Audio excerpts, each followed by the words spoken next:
예, 안녕하십니까. 소개받은 공주대학교의 이경동이라 합니다. 예, 그 앞에 많은 교수님들께서 이 토종 선생님에 대해서 상당히 많은 이야기를 해주셨는데요. 저도 이 발표를 하라고 말씀을 전달을 받고 나서 다른 교수님들 뭐 발표하시는지 여쭤봤습니다. 근데 다른 거는 토종 선생님의 어떤 사상이나 내용들에 대해서는 많이 하셨기 때문에 저는 그러면 토종 선생님이 어떤 분들을 만났고 그 과정에서 어떻게 현실에 대한 인식을 하셨는지에 대한 부분에 대해서 살펴보는 것이 다른 교수님들과 안 부딪힐 것 같아서 일단 준비를 해봤습니다. 예, 그러면 발표를 하도록 하겠습니다. 예, 뭐 이거는 뭐 다들 아시는 아이고 이게 왜 이러지? 예. 일반적으로 이제 앞에서도 많이 설명드린 바와 같이 토종 선생님은 세 가지로 많이 규정을 하죠. 그래서 이 부분에 대해서는 앞에서 말씀하셨으니까 넘어가도록 하겠습니다. 그리고 이제 사실 보통 이제 조선시대의 어떤 특정 인물을 현창하거나 기억하는 방식 중에 가장 대표적인 사례가 서원 건립 혹은 배양이라고 할 수 있겠습니다. 토종 선생님 크게 보면 두 서원들이 가장 대표적이라 할 수 있는데요. 지금 아산의 인산서원과 보령의 화암서원이 있습니다.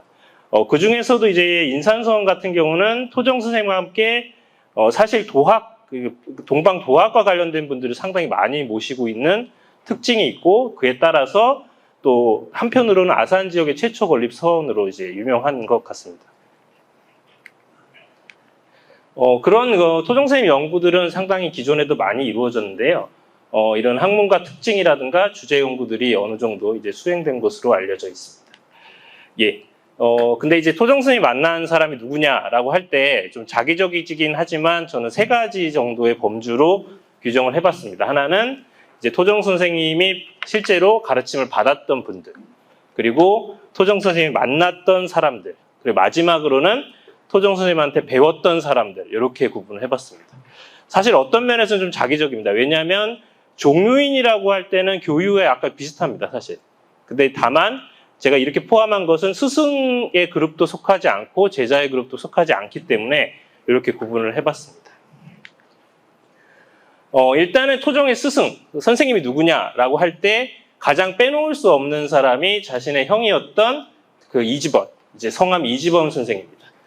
실제로 토종 선생님은 공부에 별로 관심이 초반에 없었던 것 같습니다. 실제로 자료를 보면 선생은 어렸을 때부터 공부를 하지 않았는데 장성한 뒤에야 형인 성함 이지번이 독서를 권면하였다 이렇게 표현이 되어 있습니다. 그리고 실제로 그 과정에서 이 성함 선생이 많이 도움을 준 걸로 나타나 있고요.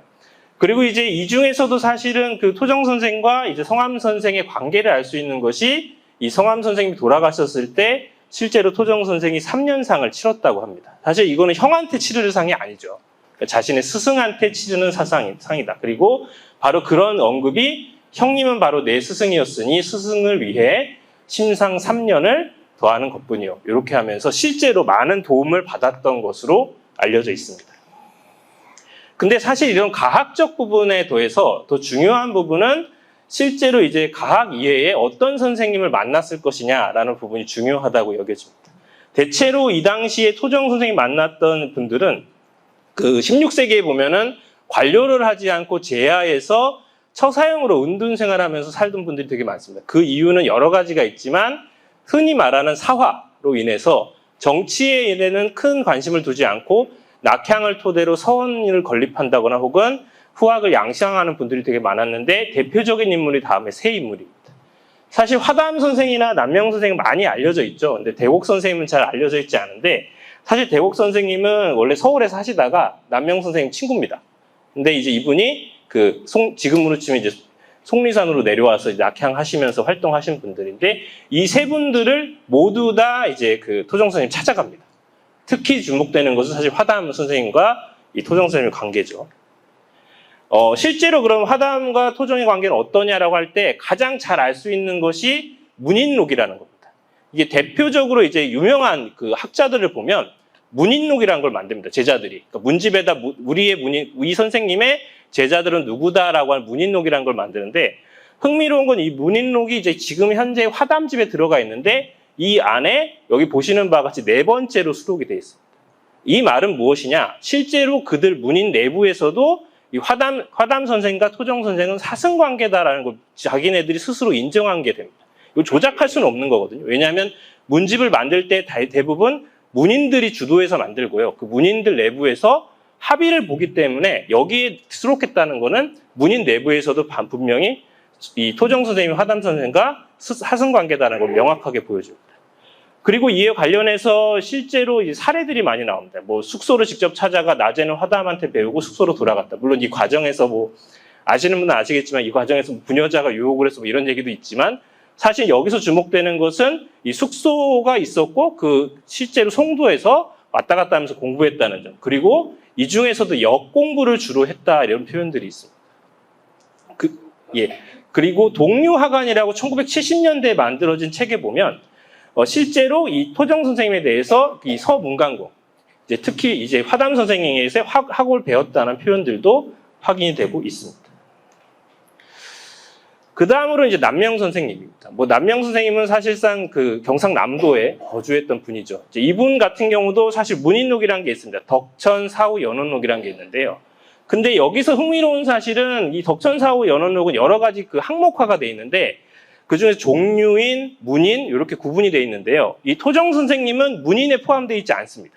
종류인, 평소에 교류했던 사람들로 포함이 되어 있습니다. 근데 여기 보시는 바와 같이 이회재라고 이현저, 그리고 이태계는 태계 선생님, 뭐 이런 분들이 쭉 리스트가 되어 있는데 이 중에서도 이제 토정 선생님 들어가 있는 걸 봐서는 문인들 내부에서는 토정 선생을 제자로 표현하기보다는 종류인, 교류했던 사람으로 규정하는 걸 확인할 수 있고요. 그 과정에서 남쪽을 유람하다 남명을 방문했다는 기록. 앞에서도 사실 대화 내용들을 많이 보셨잖아요. 이런 내용이나 남명과는 우위가 돈독했다는 이제 제자였던 중봉의 언급들을 확인할 수가 있습니다. 마지막으로는 대곡 선생과 토정의 관계입니다. 실제로 토정 선생님이 배웠냐 배우지 않았냐 이런 것보다는 남명 선생과 좀 비슷한 것 같아요. 내용을 쭉 읽어보면 실제로 화담 선생과 같이 이 대곡 선생을 만났고 그 과정에서 뭐 청송, 우계, 뭐 다양한 사람들을 만났다라고 되어 있습니다. 그리고 이런 과정 속에서 상당히 많은 이야기를 나눴던 걸 보여지는데요. 그러니까 이런 면에서 봤을 때는 자료적으로 보면은 화담 선생과는 사승관계가 확실해 보이고요. 나머지 남명 선생이나 대곡 선생 관련해서는 자신보다 한 10살에서 15살에서 20살 가까이 차이가 납니다. 이분들하고.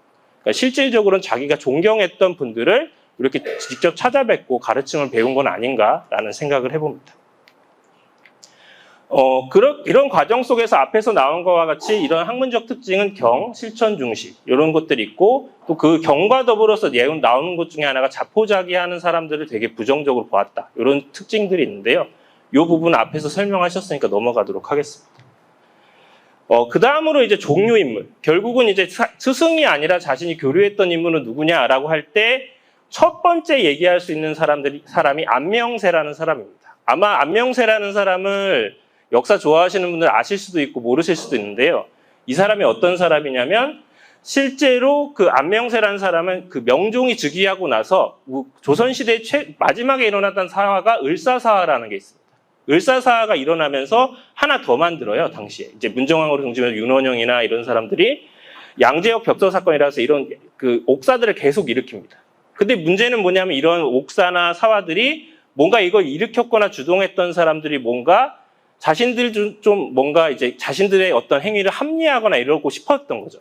그러면서 만들었던 게 뭐냐면 우리가 했던 것은 국가를 위한 것이다 라고 하면서 속무정보감이라는 걸 편찬하려고 합니다. 근데 그걸 편찬하려고 하니까 그 당시에 어떤 일이 있었냐면 그러면 당시에 이런 사건을 기록했던 사람들이 국왕 옆에서 글을 작성했던 사관들이다. 그럼 그 사관들이 작성했던 사초 좀 보자라고 한 거예요. 근데 사초를 봤더니 문제가 되는 게 뭐냐면 그 사초에 이때에 일으켰던 모든 사건들에 대해서 이 실제로 여기서 일어났던 사건들의 죄안 같은 걸 넣지 않고요. 그리고 실제로 이때에 희생당했던 사람들을 죄인이라고 표현하지 않는 게 발각이 됩니다. 그러니까 결과적으로 당시 사관들은 이것은 무오, 억울하게 옥사를 일으킨 것이고 실제로 이걸 일으켰던 사람들이 잘못된 것이다 한 거거든요. 근데 그거를 작성한 사람이 누구냐? 바로 당시 사관이었던 안명세입니다. 근데 이 사람이 결국 어떻게 되냐면 이게 걸려서 결국 처형을 당하는 사건이 벌어져요. 그러니까 사실 어떻게 보면 안명세라는 사람은 을사사화를 비롯해서 이후에 일으켰던 이런 옥살이 일으킨 사람들이 잘못됐다는 걸 인식했던 사람이죠. 그리고 처형을 당한 사건입니다. 근데 이때 토정 선생이 어떻게 하냐면 이 안명세가 처형하는 연결, 그러니까 죽음을 당하는데 같이 있어줍니다. 사실 당시에 이 안명세라는 사람은 당시 기준으로는 국가에 있어서 뭔가 반한 입장을 폈던 사람이죠. 근데 용기 있게 어쨌든 이 사람이 죽음까지도 같이 했던 경험을 가지고 있습니다. 근데 실제로 보면은 이 기록에 보면은 토정 선생은 이 안명세와 매우 친했는데라는 표현이 있습니다. 실제로 제가 확인을 해보니까요, 이 토정 선생과 안명세는 1살 차이입니다. 그러니까 그런 면에서 봤을 때는 뭔가 그 관계에서 친후 관계였을 가능성이 있는데 이 과정 속에서 결국은 이 연결을 토대로 어떤 그 마지막을 맞춰지는 걸 볼 수가 있습니다. 어쨌든 이런 과정 속에서 그럼 토정 선생이 어떻게 생각했을까라는 생각을 해보면 어찌 보면 벼슬을 잘 하지 않으시고 자신의 친구가 이런 정도로 희생하는 과정 속에서 처사형으로 살아가는데 어떤 일정 부분 영향을 받지 않았을까라는 생각을 해봅니다. 예, 그래서 뭐 앞에서 본 치피지음설이라든가 이런 사람들 만나면 정치하니까 이런 사람 잘 피해야 된다 이런 얘기고요. 그와 더불어서 이제 토정의 삶에서 그가 만난 사람 중에 이제 대표적인 인물이 박순, 고경명 이런 사람들인데 박순 같은 경우는 대표적으로 이제 화담 학파죠. 그래서 당연히 만났을 것 같고 이 재봉 고경명 같은 경우는 실제로 이 보령에서 백길로 순천까지 가면서 만나는 내용을 확인할 수가 있습니다. 좀 특이하죠. 그 다음으로 이제 우리가 주목할 부분은 바로 신진사류들이라고 할 수 있겠습니다. 이제 신진사류라고 할 때는 어떤 사람들이냐면 명종 말부터 이제 보통 명종 말부터 선조 초에 일어나는 사건이 뭐냐면 이른바 훈척 훈구라는 사람들이 몰락을 하고 이제 새로운 그룹들, 뭔가 정치를 새롭게 하자는 사람들이 점차 성장하기 시작합니다. 그걸 흔히 말해서 신진사류라고 표현을 하고요.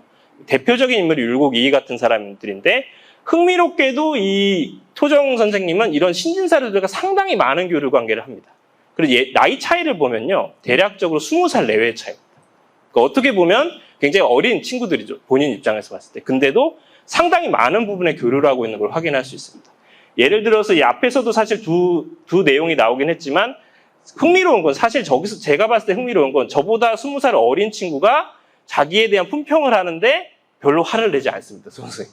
이런 내용이 있고요. 다음으로는 율곡 선생이 낙향하는 사건이 있습니다. 선조 11년경인데요. 그러니까 예를 들어서 이제 어느 정도 이제 역사 바로 세우기 작업이라 그래서 을사사화가 잘못됐다 그래서 위운에 대한 사건 논란이 벌어지고 정리가 되고 나서 율곡 선생은 이제 선조가 정치 좀 하겠네라고 생각했습니다.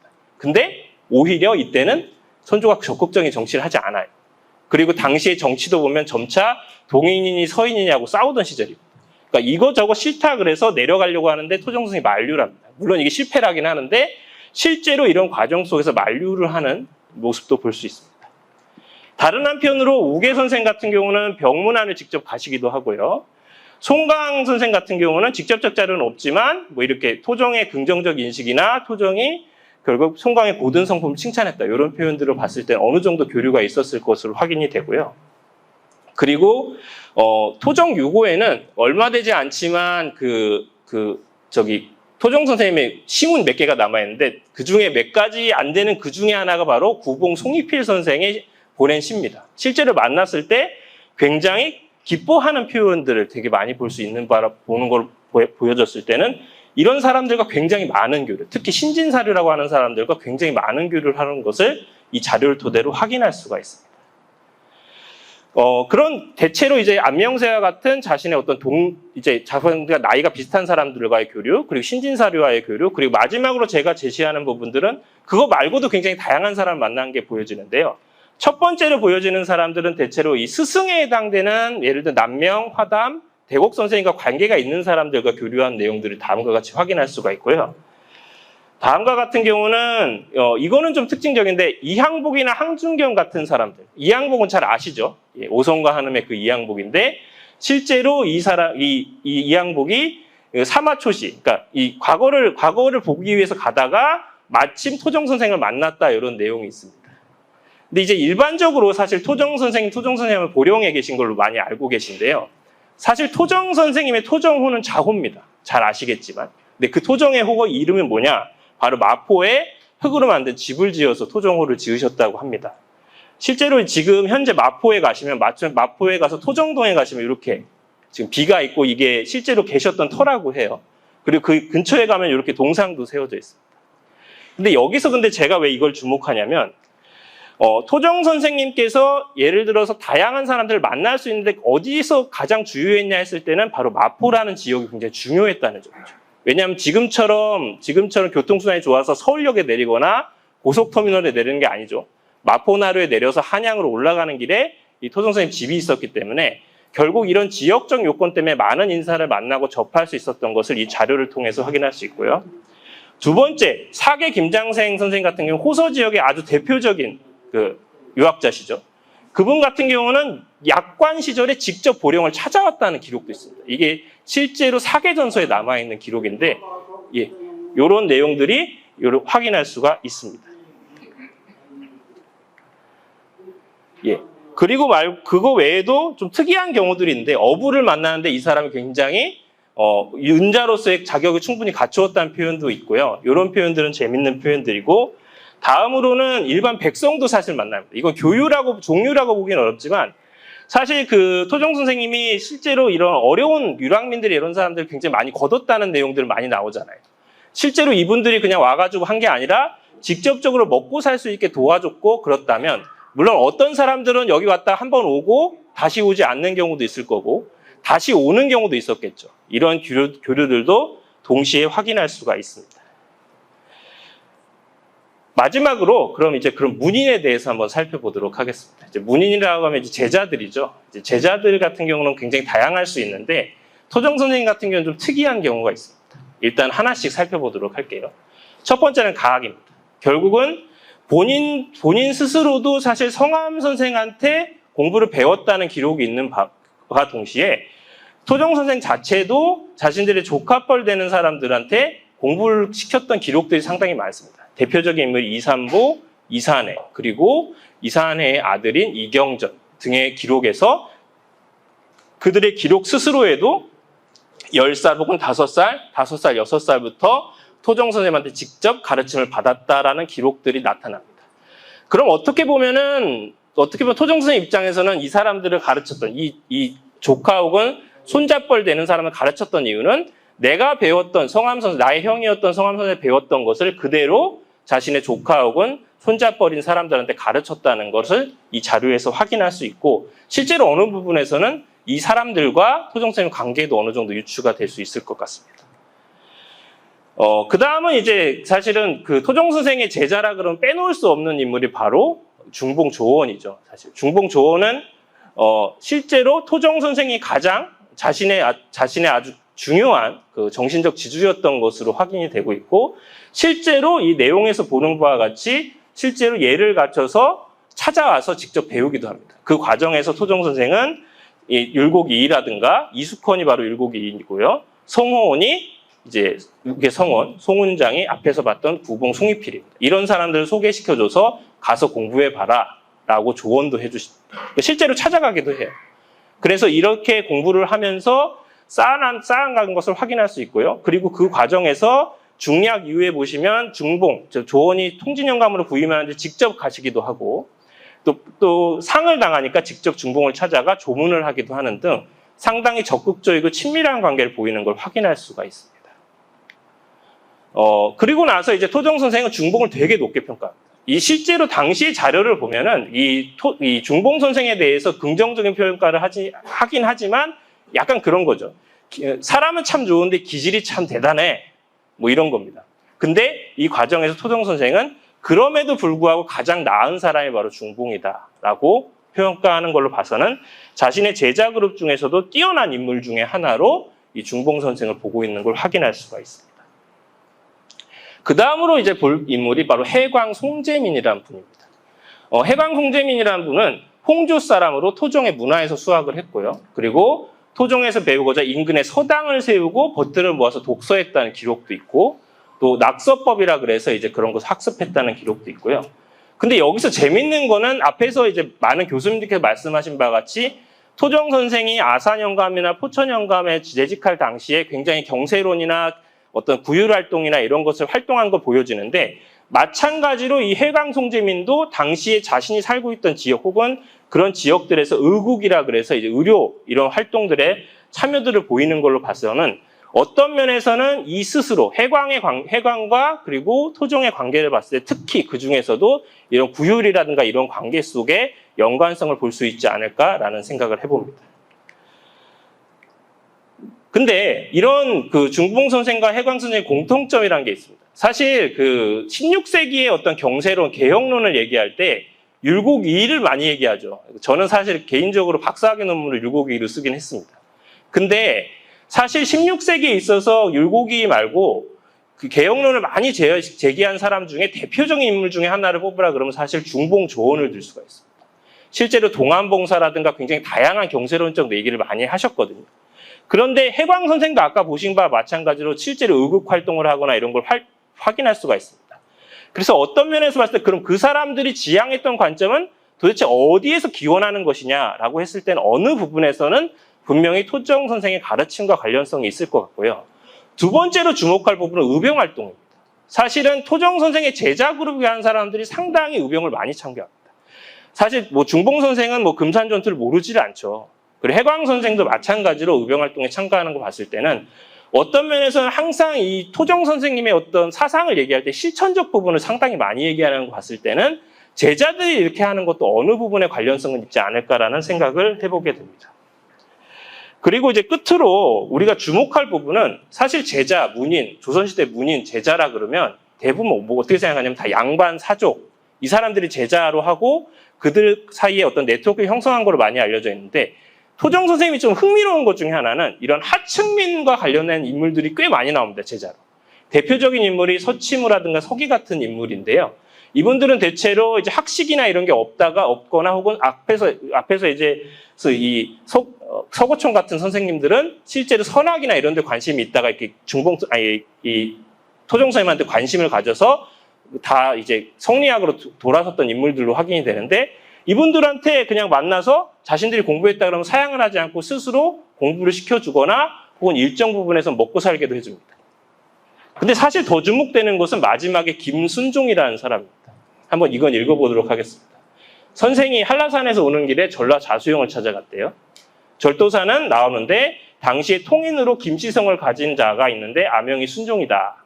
근데 이 사람이 관아에 뭐 잘 했는데 이걸 역을 삭제시키고 직접 보령으로 데려가서 학문들을 가르치고 얼마 안 돼서 사마시에 급제도 하고 그리고 장가까지 드리게 돼서 세 딸을 낳았다는 기록이 있습니다. 그러니까 실제로 이거 같은 경우는 당시에 있었던 그 절도사를 모시고 있는 통인을 직접적으로 데려와서 제자를 양성했던 것을 확인할 수가 있습니다. 이런 부분들은 상당히 그 토정 선생님이 갖고 있는 어떤 특징적이고 그리고 어떻게 보면은 이 공부나 혹은 이제 도학 그리고 성리설에 있어서의 어떤 계급적인 관점보다는 어떤 면에서는 능력이라든가 자질을 중시했던 것이 아닌가라는 생각을 해보게 됩니다. 이렇게 간단히 한번 살펴봤는데요. 사실 이것만 가지고 토정 선생이 이 사람들만 만났다라고 규정할 수는 없겠죠. 근데 현재 있는 자료로는 이 정도까지 확인을 할 수 있는 것 같습니다. 그랬을 때 이제 토정 선생과 이 교육 관계는 어떤 특징이 갖고 있냐 했을 때 한 3가지 정도로 저는 생각을 해봤습니다. 첫 번째는 일단은 굉장히 다양하게 만나셨던 것 같아요. 그래서 스승, 종류, 문인들의 다양성 그리고 이 다양한 관점 속에서 현실에 대한 문제에 대한 고민도 해보고 토론도 해보는 이런 상황들을 확인할 수 있고 계층을 망라한 다양한 인적 네트워크 앞에서 본 것처럼 상층 계층부터 하층 백성에 이르기까지 다양한 인적 네트워크 그리고 문인에서도 개방적인 태도들을 보일 수 있고요. 근데 역시 토정 선생님을 연구하기 위해서는 앞으로 더 많은 공부가 필요하다는 생각을 해봤습니다. 이거 정리하다가. 결국은 인물들의 범위는 더 넓을 수밖에 없었죠. 사실은 자료로 봤을 때 이 정도인 거지 더 많은 분들을 만났을 거라는 생각을 해봅니다. 그리고 아직까지 지금 계속 연구가 이루어지고는 있지만 자료가 많이 남아있지는 않습니다. 근데 계속적인 발굴을 통해서 이 토정 선생님의 행적이나 이런 내용에 보완이 필요하지 않나라는 생각을 해봅니다. 예, 이상으로 발표를 마치겠습니다. 감사합니다.